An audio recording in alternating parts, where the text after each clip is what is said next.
안녕하세요. 날씨가 좀 풀려 가지고 흐리긴 해도 그래도 봄이 멀지 않은 듯 바람이 참 부드럽습니다. 오늘은 그 전편에서 해 드렸던 대로 철학과 놀자, 이 책 한번 이야기해 보도록 하겠습니다. 자, 이렇게 철학과 놀자입니다. 이게 이제 저희 아이들 어렸을 때 철학적 사고를 길러주기 위해서 읽어 보라고 했었던 책인데, 보니까 책꽂이에 그대로 꽂혀 있어 가지고 제가 다시 한번 읽어 봐야 되겠다 싶어 가지고 읽어 봤더니 예화를 곁들여 가지고 이 철학에 대한 설명을 잘하고 계시더라고요. 자, 이 책을 지으신 분은 이제 이창우라는 분인데, 이제 고등학교 교사를 지내셨던 분이기 때문에 아이들을 그 철학에 대해서 잘 이해시키시기 위해서 예화를 들면서 쉽게 책을 써 내려가고 있었습니다. 어 이 책을 쓴 그 이유를 말씀을 하고 계시는데, 철학을 쉽고 재미있게 설명하기 위해서 이 책을 썼다라고 이야기를 하고 계시더라고요. 그리고 인제 이 철학이라는 것은 음 참 어렵죠.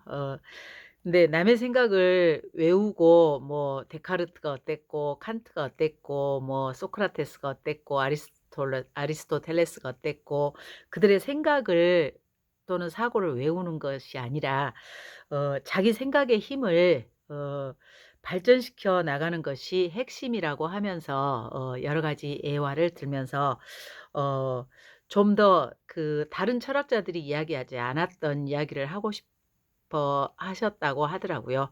이 책을 쓴 그 이유가, 목적이. 그래서 인제 한 걸음부터 8걸음까지 쭉 이렇게 걸음을 한 걸음 한 걸음 걸으시면서 이야기를 하고 있습니다.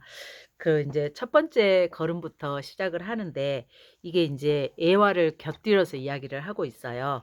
예화를 곁들여서 이야기를 하고 있는데, 이게 인제 첫 번째 이야기 중에 어떤 게 나오냐면, 한 현자가 강가에서 명상을 하고 있었는데, 강 건너편에서 그 모습을 본 다른 수행자가 오랜 수행 끝에 얻은 자신의 초능력을 그 현자에게 과시하고 싶어졌대요. 그래서 강무리를 가로질러서 조용히 명상 중인 현자에게 다가가 가지고는 "지금 제가 뭘 했는지 보셨죠?" 라고 의시됐답니다. "아 그럼요." 강물 위로 그냥 걸어오시던데요. 그런데 "그걸 어디서 배우셨어요?" 라고 물으니까 그 현자가 좀 히말라야 산에서 저는 12년 동안 수행을 해 가지고 이 그 12년 동안 요가도 하고 그 고행을 해 가지고 이 법을 배웠답니다. 그리고 인제 한쪽 다리로 일 주일을 굶으면서 서 있어 가지고 이런 능력을 얻게 됐답니다라고 어깨를 으쓱하죠. 그러니까 어 건너편에 앉아 있던 다른 수행자가 "아이고 그거 배우려고 그렇게 고생을 하셨어요? 난 여기 건너오는데 딱 60원 주니까 사공이 건너다 주던데요." 라고 대답을 하는 예화가 나와요. 자, 그러면서 이분이 말씀하시기를, 이런 예화에서처럼 그게 실제로 진정한 가치가 무엇인가? 철학을 공부하는 진정한 가치가 다른 사람에게 이렇게 특별한 것을 뽐내기 위한 것인가? 아니면 실생활에서 그 의미를 잘 새기면서 적용을 해 가는 것인가라는 이야기를 하고 있습니다. 그리고 인제 개념의 분석에서는 또 두 번째 예화를 들고 있는데, 두 번째 예화에서는 개념에 관한 것이기 때문에 어떤 화장실 벽에 낙서가 되어 있었대요. "존재의 불안은 영원한 숙제인가?"라는 철학적인 낙서가 되어 있었대요. 근데 거기다가 밑에다가 누군가 답을 내려 놨어요. "존재의 불안이 영원한 숙제인가?"가 아니고 "숙제의 존재가 불안한 거다."라고. 근데 사실 그렇잖아요. 철학이란 무엇인가? 철학적인 사고란 형식, 어떤 전제에 대한 비판이라는 형식의 반성적 사고이고, 더불어서 체계화된 생각인데, 이게 개념 분석이라는 것이, 인제 철학의 개념 분석이라는 것이 이런 거래요. 근데 인제 이게 실제로 우리가 존재의 불안이라고 말하면 뭔가 심오한 철학적인 의미가 있는 것 같지만은, 실제로는 숙제의 존재에 대해서 불안해하는 것이 사실 실존 철학이지 않을까, 그런 이야기를 하고 있네요. 자, 그래서 인제 또 세 번째는 뭐 철수가 비행기를 타고 어쩌고 저쩌고 뭐 이렇게 애화를 들어가면서 이야기를 하고 있는데, 이제 제가 여기서 너무 재밌었던 이제 전제에 대한 비판 이야기가 또 나오거든요. 전제에 대한 비판에서는 어떤 이야기가 나오냐면, 어, 그 황당함에 대한 철학적 분석이 나오는데, 장난이 심한 캐롤라인이라는 아이가 자기 반성을 하기로 해가지고, 그 저기 베란다에다가 부모님이 그 아이를 분리를 시켜놨대요. 분리를 시켜놓고 이제 네가 뭘 잘못했는가 기도해봐라고 하고 나서, 적절한 시간이 흐르고 나서 부모님이 캐롤라인에게 어 저기 "생각도 해 보고 기도도 해 봤니?"라고 물었더니 "응. 나 생각도 해 보고 기도도 해 봤어." 인제 그렇게 대답을 했어요. 그러니까 인제 그 엄마가 그래. 너는 기도도 하고 생각도 많이 했기 때문에 착해질 거야. 근데 어떤 기도를 했어?" 라고 물었더니 이 아이가 음 내가 저기 뭐냐 착해지라고 기도한 게 아니고 우리 엄마가 참을성이 있게 해 달라고 하나님께 기도했어."라고 답을 했대요. 그러듯이 이게 사실 그 한편으로는 철학적으로는 황당함인데, 이게 또 어떻게 보면 굉장히 아이스러운 창의력 있는 답변이잖아요. 이런 식으로 여러 가지 예를 들면서 인제 아홉 번째 같은 경우도 주거 침입으로 기소된 사람을 변호하면서 변호인이 변호사가 어떻게 말을 했냐. 주택 침입을 한 사실이 전혀 없습니다. 피고인은 그 집 거실 창문이 열려 있기에 오른손을 집어넣어서 그냥 별것 아닌 물건 몇 개 가져왔을 뿐이에요. 그러므로 나는 죄가 아닙니다. 이게 그 주거 침입 내지는 절도죄가 아닙니다라고 주장을 하는 거예요. 그러니까 판사가 "아 그럴듯한 거군요." 하고 저기 하면서, 그렇다면 재판장이 인제 선고를 합니다. 어 이 피고인은 죄가 없고 오른손이 살짝 가서 유리창 너머로 물건을 훔쳤기 때문에 오른손만이 죄군요. 그러므로 오른손을 여기다 놓고 그냥 재판장을 나가십시오라고 판결을 했대요. 그랬더니 그 피고인이 진짜 오른손을 어 거기 재판장에다가 딱 빼놓고 갔대요. 그게 인제 의수였던 거죠.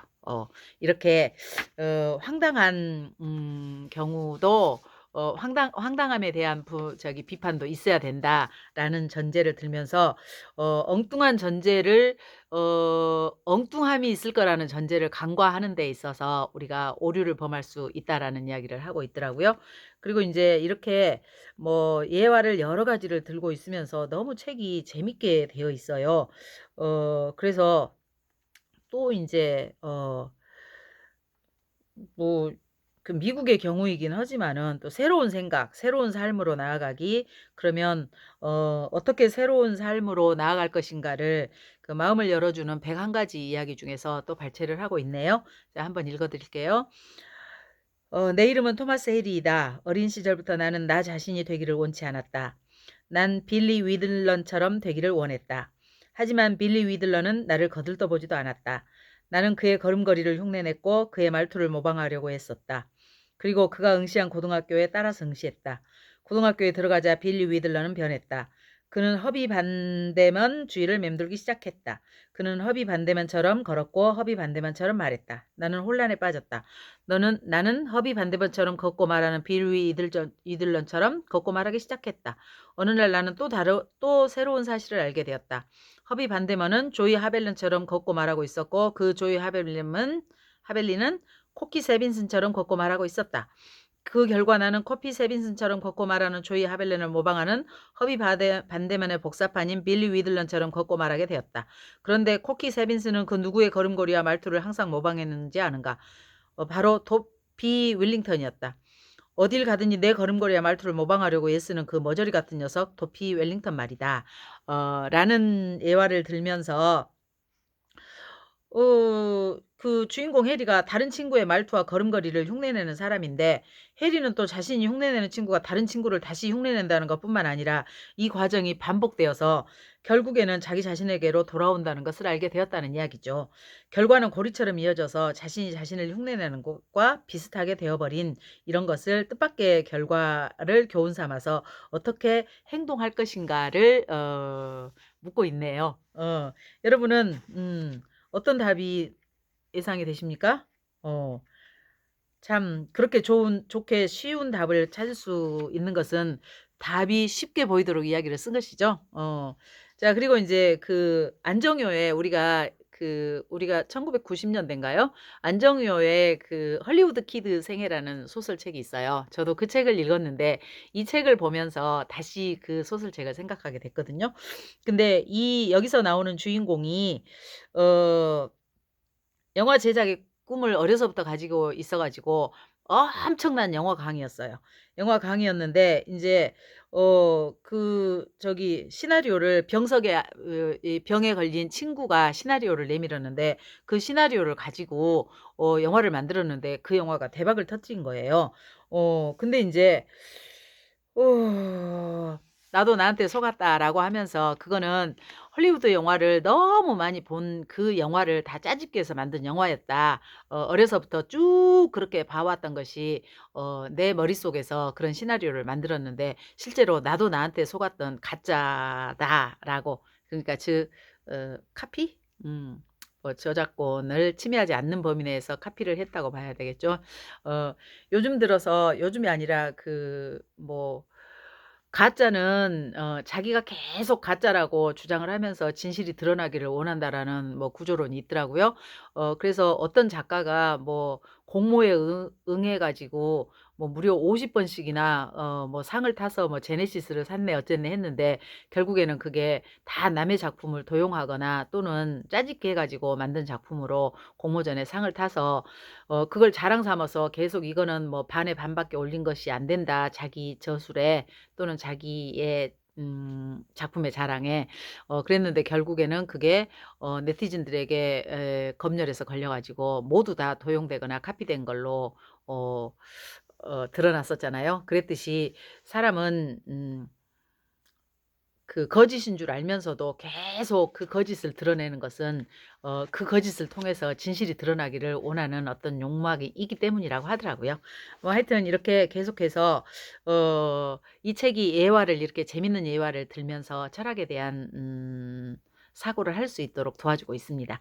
그래서 이 책을 제가 계속해서 다 읽자니 너무 조금 음 분량이 많고, 책은 얇지만 토의하고 논의해야 될 내용은 엄청 많더라고요. 그러니까 여러분도 '철학과 놀자.' 이거 굳이 사셔서 읽을 것은 없고요. 동네 도서관에 가서 한번 읽으시면서 주변 사람들하고 가벼운 이야기 나누면서 철학과 한번 놀아 봤으면 싶습니다. 오늘 또 조금 있으면 따뜻한 봄바람이 불어오고 새 움이 트며 소망과 희망을 던져주는 봄이 머지않았음을 기억하시고, 조금 춥더라도 인내하시고 건강히 몸 잘 지키시기 바랍니다. 감사합니다.